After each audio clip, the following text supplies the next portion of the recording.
La noche había caído como un manto pesado, denso y húmedo sobre las montañas de Carvendal. A esa altitud, el aire no solo era delgado, sino hostil. Cada respiración se sentía como una lucha contra algo invisible, como si la montaña misma rechazara a los intrusos. Tres figuras avanzaban con pasos lentos y precisos, por un paso estrecho, una garganta de piedra que serpenteaba entre paredes verticales y afiladas como cuchillas. Apenas había espacio para caminar en fila. La única fuente de luz eran las antorchas que sostenían con firmeza, llamas que chispeaban contra el viento gélido que arrastraba niebla como si fuese un ejército espectral. El soldado que lideraba el grupo era el sargento Adrián Vega Alto, curtido por misiones imposibles y con el rostro marcado por la vida en la línea de fuego. Su antorcha temblaba ligeramente en su mano, pero no por el frío, sino por algo que ni él mismo podía explicar. Detrás de él, el cabo Luis Montalvo, el más joven, cargaba el equipo de comunicaciones, mirando hacia atrás con frecuencia, como si temiera que algo lo siguiera. Cerrando la fila, caminaba el francotirador Raúl Herrera, silencioso, calculador, con un rostro de piedra que rara vez mostraba emoción. ¿Alguna señal?, preguntó Vega sin girarse. Nada. Mi sargento en la radio no responde. Solo ruido. Blanco, respondió Montalvo, ajustando el auricular. Es esta maldita niebla y esta maldita montaña, murmuró Raúl, mirando de reojo los riscos en la misión. Era simple, en teoría, inspeccionar un antiguo sendero utilizado en guerras pasadas, verificar si aún era transitable y reportar cualquier actividad irregular. Pero en las últimas semanas, múltiples patrullas enviadas a esta misma región habían desaparecido sin dejar rastro. No se sabía si eran ataques enemigos, aludes o algo más. Nadie volvía. Solo se escuchaban ecos distorsionados en las transmisiones de emergencia. El paso por donde avanzaban era conocido por los lugareños como el paso del silencio. A number Q, según las leyendas, no se debía al aislamiento, sino a la ausencia de vida. ¿Escucharon eso?, preguntó Montalvo, deteniéndose. Abruptamente, los otros dos se frenaron. El sonido del viento cesó por un segundo. Luego, un susurro apenas perceptible a una voz, distante, femenina, que parecía surgir desde las entrañas de la niebla. Vega, ayúdame.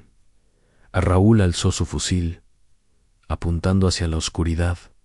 No puede ser en eso. Eso era la voz de Laura, dijo Vega en voz baja, como si hablar más fuerte pudiera romper algo sagrado.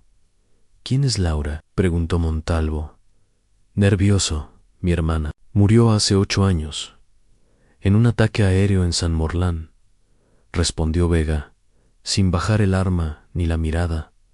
El silencio volvió, esta vez más denso. El sonido de la respiración se mezclaba con el crepitar de las antorchas. La niebla comenzó a deslizarse por el suelo como un animal vivo, rodeando sus botas, subiendo lentamente por sus piernas. Sigamos caminando. No se detengan, ordenó Vega, pero su voz ya no sonaba firme. Estaba contaminada por la duda. A cada paso, el terreno se volvía más traicionero. Rocas resbaladizas, grietas profundas, sombras que no correspondían a ningún cuerpo. Los árboles muertos comenzaban a flanquear el camino, con ramas como garras congeladas señalando hacia el vacío. Este sitio huele a muerte. Mi sargento, susurró Raúl, sin apartar la vista del entorno. Lo sé, Herrera. Parrow, Siege, que el miedo nos domine. Estaremos muertos antes del amanecer. De pronto, un crujido seco. Montalvo se detuvo de golpe. ¿Qué fue eso? Una figura fugaz pasó entre los árboles muertos, rápida, como un rayo. Los 3 se giraron al mismo tiempo, levantando las antorchas, iluminando brevemente una silueta humanoide que se desvaneció en la niebla. Raúl maldijo. Vega apretó los dientes. Montalvo soltó un gemido. «Avanzamos ya», gritó Vega, rompiendo el silencio. Y corrieron, no porque fueran cobardes, sino porque sus instintos, forjados en fuego y sangre, les gritaban que aquello no era humano. El eco de sus pasos corría más rápido que ellos mismos. Cuando por fin dejaron de correr, se encontraban dentro de una grieta profunda en la ladera, un refugio improvisado, formado por las raíces de una montaña partida. Las paredes se cerraban en ángulo, dejando apenas espacio para que 3 cuerpos exhaustos pudieran apoyarse. La niebla no entraba allí, pero tampoco el viento. «¿Qué demonios fue eso?», susurró Montalvo, con los ojos abiertos como platos, su respiración acelerada. «No lo sé, pero no era humano», respondió Vega, secándose el sudor de la frente a pesar del frío glacial. En Raúl, más callado que nunca, tenía los ojos clavados en una de las paredes rocosas. Con la luz de su linterna apuntó hacia unas marcas. No eran simples grietas, eran símbolos, grabados perfectos, con trazos definidos, parecidos a espirales y formas geométricas que parecían emitir un tenue brillo blanquecino bajo la luz. «¿Qué es eso?», preguntó Vega, acercándose. «No lo sé, pero se ven frescos», dijo Raúl, tocando una de las líneas. Su dedo se tiñó de polvo brillante, como si acabaran de ser tallados. «Parece un idioma antiguo». «Oh, un mapa. Pero no reconozco ninguna cultura que usara símbolos así», agregó Montalvo, revisando con sus dedos la pared. Notó que los surcos tenían profundidad, como si la roca hubiese sido derretida. «Aquí hay más», dijo Vega, señalando otra sección. Esta vez, los símbolos estaban acompañados por lo que parecía una figura humana, o algo similar alargada, con múltiples brazos, sin rostro, rodeada de espirales, como si estuviera atrapada en un vórtice. Una ráfaga de frío repentino los obligó a retroceder. La temperatura bajó de golpe, como si alguien hubiera abierto una puerta a otro mundo, y entonces comenzaron los susurros. Montalvo se oyó primero su propio nombre. «Aquí no estás solo», dijo otra voz, suave, quebrada. Justo al oído de Vega. Raúl giró en seco, levantando su arma. «Alto. ¿Quién está ahí?», gritó al vacío, pero no había nadie. «Solo». Ellos 3, solo las rocas y las voces que salían de ellas. «Esto no es normal», dijo Vega, sacando su cuchillo y raspando los símbolos. Al hacerlo, un chillido agudo invadió el lugar, como si la montaña hubiera gritado de dolor. Las linternas parpadearon. «¡Apaga eso!», gritó Raúl, pero era tarde. El símbolo comenzó a sangrar. Una línea rojiza se formó donde Vega había raspado. No era óxido, no era pintura, era sangre en espesa humana. «Nos vamos ahora», dijo Raúl. Nadie discutió. La niebla parecía ahora más espesa, más pesada, como si se aferrara a sus cuerpos intentando ralentizarlos. Caminaban en silencio, guiándose por la brújula y la débil señal del GPS, que parpadeaba erráticamente, como si no quisiera continuar. No hablaban, solo se oían sus pasos y el lejano crujido de la montaña, como si estuviera viva y los observara. «Allí», susurró Montalvo, señalando con el dedo a través del velo de neblina, emergía una silueta rectangular, oscura. A medida que se acercaban, el perfil de una antigua cabaña militar de madera empezó a definirse. La estructura estaba deteriorada, con ventanas rotas y tablas sueltas. La puerta colgaba de una bisagra oxidada. Una bandera desgastada, irreconocible, ondeaba sin viento. «¿Quién construiría algo aquí?», preguntó Raúl, apuntando con su arma. «Esto no está en los mapas», respondió Vega. Mientras inspeccionaba el perímetro, entraron lentamente antorchas y armas en alto. El interior estaba impregnado de un olor rancio en humedad, madera podrida y algo más metálico, como hierro oxidado. Había literas alineadas, algunas cubiertas por mantas empapadas de moho. El suelo crujía con cada paso, como si se quejara por ser pisado otra vez. Aquí hay una radio vieja y una caja de grabaciones, dijo Montalvo. Revisando un escritorio, Raúl encontró una libreta cubierta de tierra. NCU Interior, garabatos nerviosos, escritos con tinta corrida: no son humanos. Nos llaman con voces familiares. No salgas si oyes tu nombre, no abras la puerta. El eco mata. Santo Dios, murmuró. Mientras tanto, Vega inspeccionaba las paredes. Había fotografías clavadas con cuchillos oxidados, en soldados jóvenes, sonrientes, y luego las mismas caras, deformadas por el miedo. En una de ellas, Vega reconoció un rostro. Es el teniente Durán. Estaba en la patrulla Bravo -9. Los declararon desaparecidos hace 3 semanas, dijo, sorprendido. Mira esto, dijo Montalvo, levantando una cinta. Estaba etiquetada con una fecha en 15 de febrero. La insertó en la vieja grabadora y la encendió. Primero solo hubo estática, luego una voz rasgada, susurrante en Bass Lima. Aquí equipo Bravo 9. Algo salió de la niebla. No nos deja salir. Cambia el terreno. Escuchamos voces de los que ya no están. No nos dejen aquí. Repito, no nos... La grabación se cortó abruptamente con un chillido metálico, agudo, como el grito de un animal moribundo. Nadie habló por varios segundos. Tenemos que salir de esta montaña. Ahora, dijo Raúl, guardando la libreta, pero al girarse para salir. Le Poirot ya no estaba. La puerta había desaparecido, no cerrada, no bloqueada, desaparecida. Como si la madera se hubiese fusionado con las paredes, o como si nunca hubiese estado allí. Los soldados se miraron entre sí, cada uno esperando que otro ofreciera una explicación racional, pero no la había.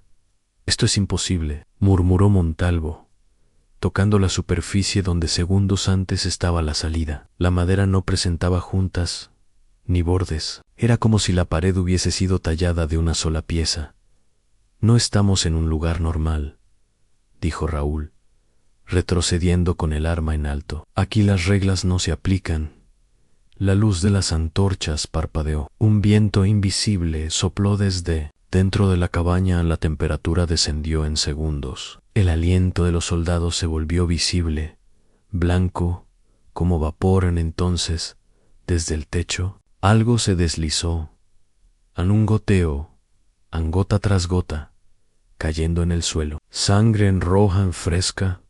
Los tres alzaron la vista al unísono. En el techo, adherida como una araña siniestra, una figura enorme y delgada, con extremidades desproporcionadas y cabeza invertida, los observaba con ojos vacíos y brillantes. Su piel parecía humo solidificado. No tenía rostro, pero sí una boca vertical que se abría desde el cuello hasta el estómago, llena de dientes filosos como agujas de obsidiana. ¡Fuego!, gritó Vega.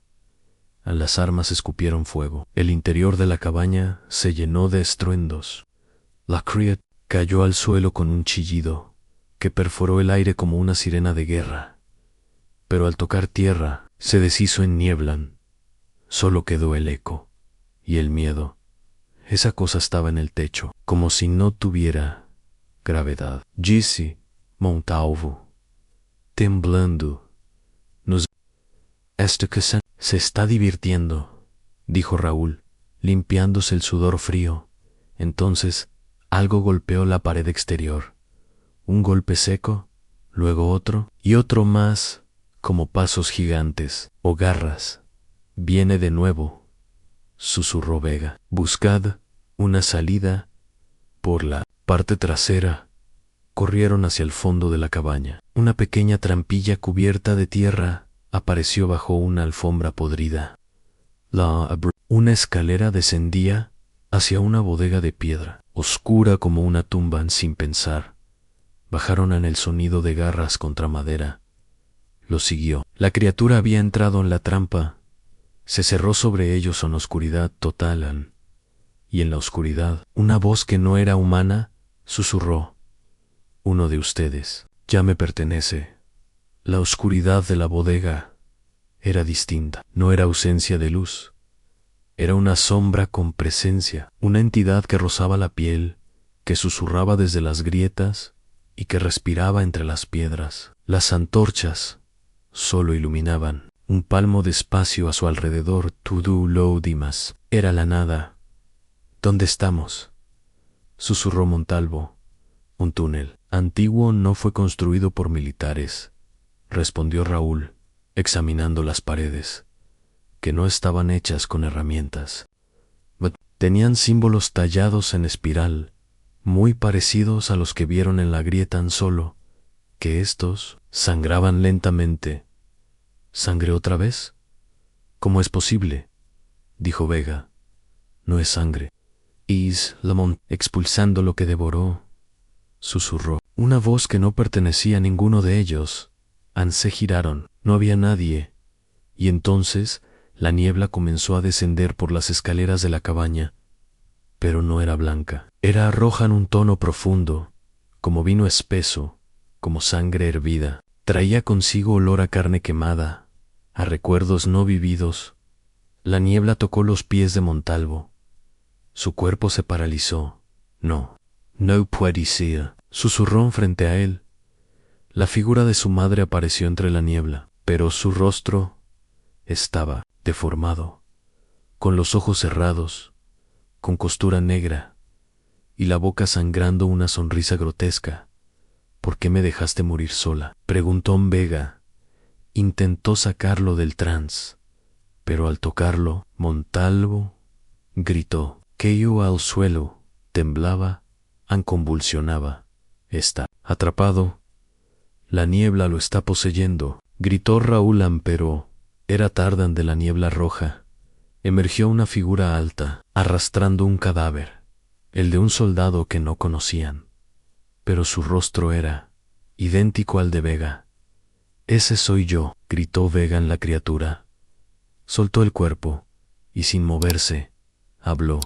Todos ustedes ya murieron, solo reviven para recordar por qué en Raúl disparó. La figura se deshizo en niebla. Montalvo dejó de temblar, pero al intentar levantarlo, su cuerpo estaba frío. No puede ser, murmuró. Vega. Montalvo no respiraban, sus ojos seguían abiertos, pero lo que había en ellos ya no era humano. El cuerpo de Montalvo yacía inmóvil, con una expresión congelada entre dolor y miedo. Vega cerró sus párpados con la mano temblorosa. La niebla roja retrocedía lentamente, pero dejaba tras de sí una humedad insoportable, un olor a descomposición y una culpa que se filtraba en los huesos. Él era solo un crío, dijo Vega, en voz baja. Raúl no respondió. Mira, el túnel, o lo que quedaba de él, la entrada por la que habían descendido, ya no existía. Era como si nunca hubiese habido cabaña, ni trampilla, solo piedra lisa y símbolos que pulsaban. Decidieron avanzar, pero pronto se dieron cuenta de lo imposible. El túnel no seguía una lógica espacial. Caminaban en línea recta, pero volvían al mismo punto, giraban y aparecían de nuevo frente al cuerpo de Montalvo. Una y otra vez. Nos tiene atrapados, dijo Raúl. No es terreno real. ¿Y si una cárcel psíquica? ¿Y si lo que vimos era una advertencia? Raúl se detuvo en seco. ¿Te refieres a lo que dijo la criatura? ¿Todos ustedes ya murieron? Vega asintió.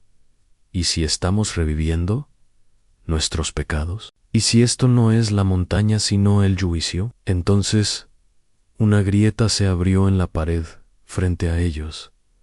sin que nadie la tocara. Era un pasillo nuevo. Al fondo, una luz tenue parpadeaba como un fuego lejano.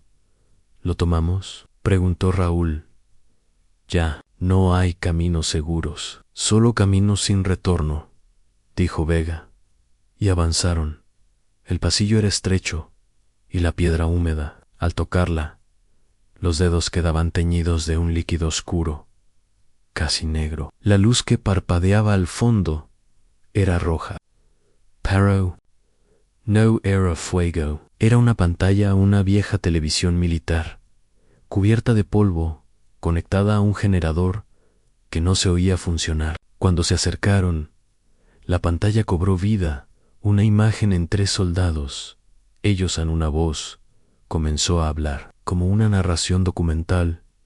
Operación Estrella Negra, 7 años atrás. 3 soldados enviados a limpiar un pueblo enemigo. Eliminación total. Fuego aéreo autorizado. No, no puede ser, susurró Vegan. Raúl bajó la cabeza. Low, recordaba. Testigos civiles detectados en niños a mujeres. A pesar de los reportes, los soldados marcaron el objetivo. El fuego cayó. No quedó nada. La pantalla parpadeó y mostró a una niña con una muñeca en la mano, mirando a la cámara. Detrás de ella, el fuego la consumía. Vega cayó de rodillas. Yo marqué la posición.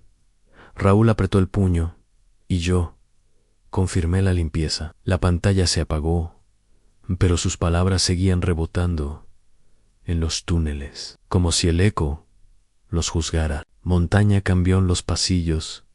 Se retorcieron, las paredes se alargaron. El suelo temblaba como si latiera con vida propia. Vega y Raúl ya no sabían si llevaban minutos u horas caminando. Las antorchas se apagaron, pero una nueva luz apareció.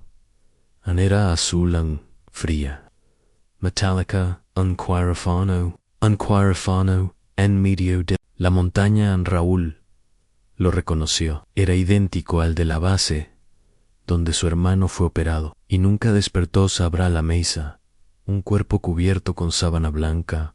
Raúl se descubrió el rostro. Era el mismo. ¿Qué es esto?, susurró. Why. Entonces, la figura en la mesa abrió los ojos. Tú me dejaste morir. Salvaste la misión. No tú. Sangre. Raúl gritó. A la figura se deshizo en humo. Vega lo sostuvo mientras caía de rodillas. No es real. Es lo que la montaña quiere. Nos quiere rotos. No, dijo Raúl. En solo quiere. Q recordimos. Asterisk. El túnel, finalmente, desembocó en una caverna amplia y helada, iluminada solo por cristales naturales que brillaban con una luz turbia, como linternas moribundas. El aire era inmóvil, pesado como plomo. Frente a ellos, semienterradas en hielo, estaban las carpas de un antiguo campamento militar. No se escuchaba nada, ni viento, ni respiración, ni latidos. Esto es un cementerio, murmuró Vega, al ver los cascos oxidados y las mochilas cubiertas de escarcha. Los nombres grabados en las etiquetas eran irreconocibles por el paso del tiempo, pero uno les resultó familiar. Tía Durán. Leyó Raúl en voz baja. Es imposible. Esa patrulla desapareció hace más de 30 años, y sin embargo, todo estaba intacto, como si hubieran partido solo un día antes. Entraron a una de las tiendas. Dentro, aún encendida, una vieja grabadora emitía un zumbido. Raúl presionó play en Aquí Sargento Ramírez, del Escuadrón Sigma, día 18 atrapados. El paso no nos deja salir. Vemos cosas que no pueden existir. Vemos versiones nuestras y no envejecemos. La montaña se alimenta de nuestros pecados. Cada vez que alguien muere, vuelve a comenzar. No lo olviden. No escuchen su nombre. El audio se distorsionó con un chillido. Luego silencio.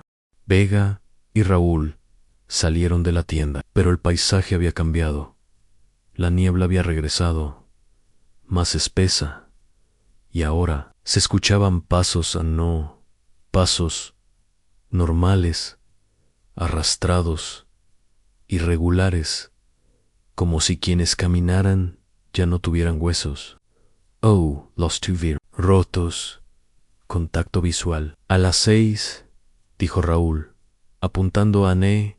A través de la niebla emergieron figuras humanas, vestidas con los mismos uniformes que ellos. ¿Son soldados?, preguntó Vega. No son. Nosotros. Eran idénticos. Copias exactas, pero vacías, con ojos huecos, pila estarada, bocas que no paraban de moverse, pero sin emitir sonido. El castigo. Este lugar es una prisión circular. Cada soldado que entra deja una versión suya atrapada, dijo Raúl, bajando el arma. Los condenados. Las figuras se acercaban lentamente. Una de ellas se detuvo frente a Vega y habló con su voz.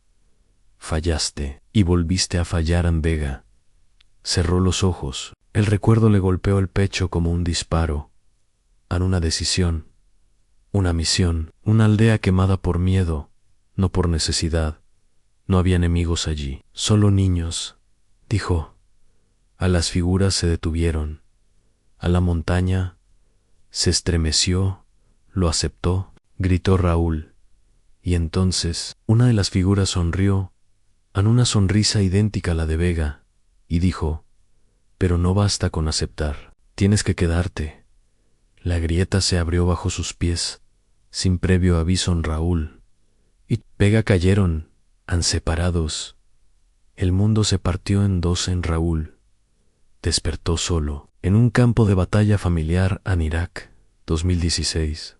Pero algo no estaba bien. No había sonido, no había disparos, solo cuerpos, muchos cuerpos, todos mirándolo. En uno de ellos, aún vivo, gateaba hacia él. ¿Me recuerdas, hermano? Era su hermano menor, el que había dejado atrás para seguir la misión, el que nunca volvió del hospital militar. Tú dijiste que regresarías, susurró el hermano, mientras sangre negra le brotaba de los ojos. Raúl retrocedió, jadeando. Esto no es real, no lo es. Paró entonces.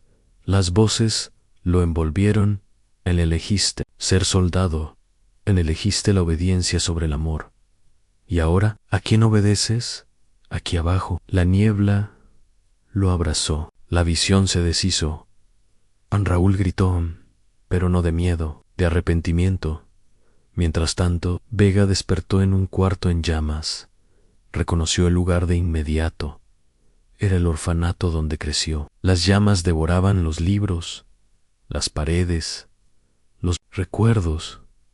Frente a él, una niña lloraba. Estaba atrapada entre los barrotes de una puerta que no abría.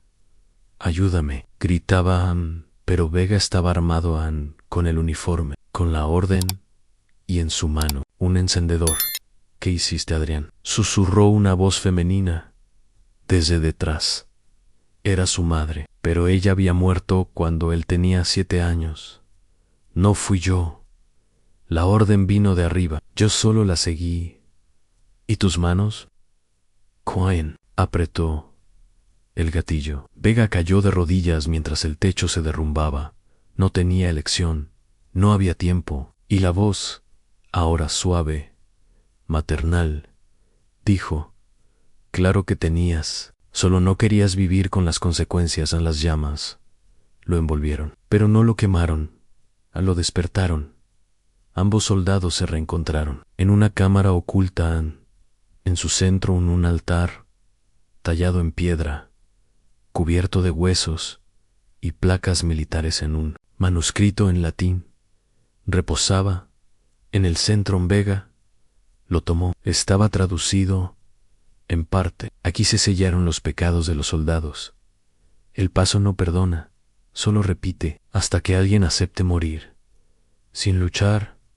Esto es lo que busca la montaña, que uno de nosotros se sacrifique, sin disparar, sin correr? Preguntó Vega. Tal vez no se trata de morir, sino de rendirse, de dejar de justificar todo, dijo Raúl. Ambos se miraron, y entonces la criatura apareció otra vez más grande, más definida. Ya no era niebla, era materia, era fusión de cuerpos. The Condenados era lo que quedaba de quienes nunca aceptaron. Tienen una última decisión, dijo. Su voz era la suma de muchas. Luchar o recordar por la eternidad. La criatura se movía lento, majestuosa, como un dios pagano hecho de pesadillas humanas. Su cuerpo era un mosaico de soldados caídos, fundidos unos con otros, gritando en silencio. Cada paso que daba hacía vibrar las paredes de la caverna en Raúl. Levantó su rifle. Retrocede, retrocedi, disparo. Pero la criatura no se detuvo. De su interior emergió un rostro, el de Raúl mismo, joven, lleno de miedo. Te diste cuenta tarde. No querías salvar a nadie, solo querías sentir que hacías lo correcto. Cállate, gritó Raúl, con lágrimas en los ojos. Dispara. Si eso te hace sentir limpio, dijo la criatura. Raúl temblaba. Su dedo en el gatillo, pero no apretaba a Vega. Bajó su arma. No lo hagas. Es lo que quiere. ¿Y qué quieres que haga? Que me quede quieto mientras nos traga.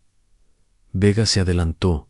No, lo que quiere es que uno de nosotros se rinda, que acepte la culpa, sin violencia, sin justificación, sin orgullo. Vega se arrodilló frente a la criatura. Yo maté inocentes. Di la orden, sabiendo que no había amenazas. Fue más fácil seguir órdenes. Que pensaran. La criatura se detuvo. Yo vi niños y cerré los ojos. No quería verlos arder, pero tampoco los salvé. La niebla empezó a retroceder levemente. Raúl lo miraba con desesperación. ¿Qué haces? Te va a matar. Tal vez, pero si alguien no pone fin a esto, otros seguirán cayendo aquí. Como Montalbón como los del escuadrón, Sigman como nosotros mismos, una y otra vez. Vega respiró hondo. Cerró los ojos. Acepto morir aquí. No como Giro, no como soldado, como un hombre que falló en el suelo. Tembló. Las paredes se quebraron y la criatura gritó, pero no de rabia, en deliberación. Raúl cayó de rodillas mientras el mundo se derrumbaba alrededor. A la criatura comenzó a descomponerse en niebla negra. Uno a uno, los rostros atrapados en su carne fueron desapareciendo, como si fueran liberados. En su centro quedó un corazón, no biológico. El mismo que encontraron al principio. El espiral que sangraba en Vega se desvanecía. ¿Estás muriendo?, preguntó Raúl.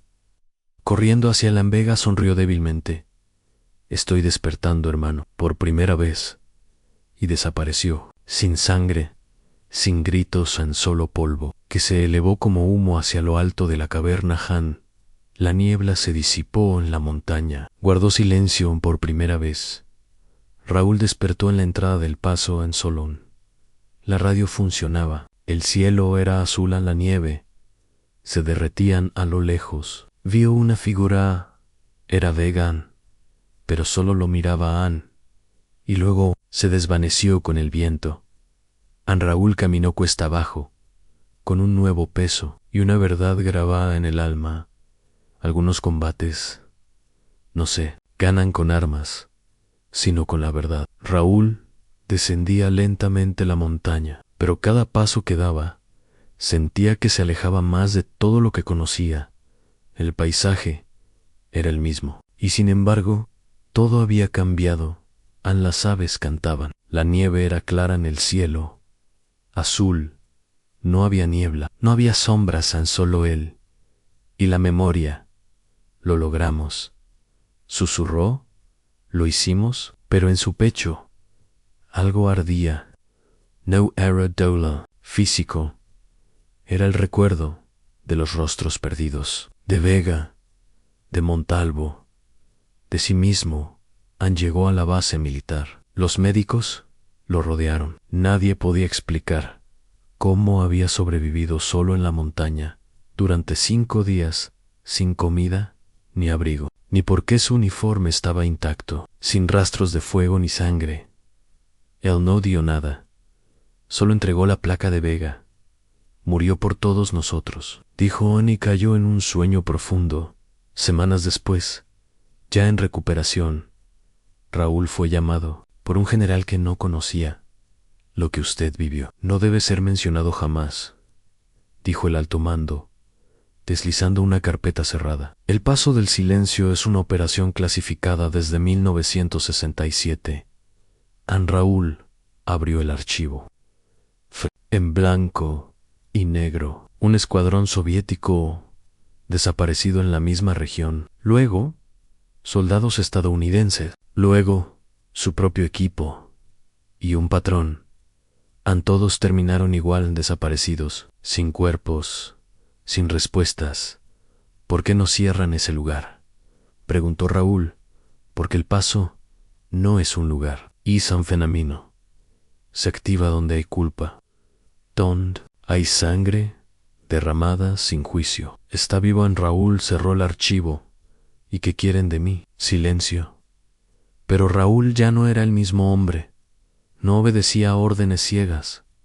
Años después, Raúl dejó el ejército, viajó por zonas de conflicto, grabó testimonios, habló con soldados, médicos, supervivientes de otras zonas marcadas por tragedias inexplicables, y encontró pruebas en otros pasos, otros ecos, en África, en Asia, en los Andes, en lugares donde la realidad se distorsionaba.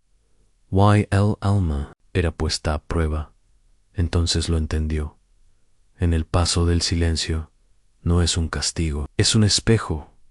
Aparece donde las guerras no dejaron justicia, donde la verdad fue enterrada, donde la memoria duele. En Raúl publicó un libro.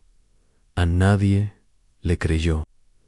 Lo llamaron Locuan, pero un día alguien tocó su puerta en una joven soldado, asustada, con una grabación en la mano. Lo que vi en la montaña. Usted ya lo vivió, ¿verdad? Raúl asintió. Sí, y si quieres sobrevivir, no huyas de lo que viste. Pregúntate por qué lo viste. Ella le entregó la cinta. Vendrá conmigo. Raúl miró su mochila. El mapa. Nunca dejé. Caminaron y juntos salieron hacia el próximo eco. Hay montañas que no se escalan con los pies, sino con el alma. Y cada paso hacia la verdad es un paso hacia uno mismo.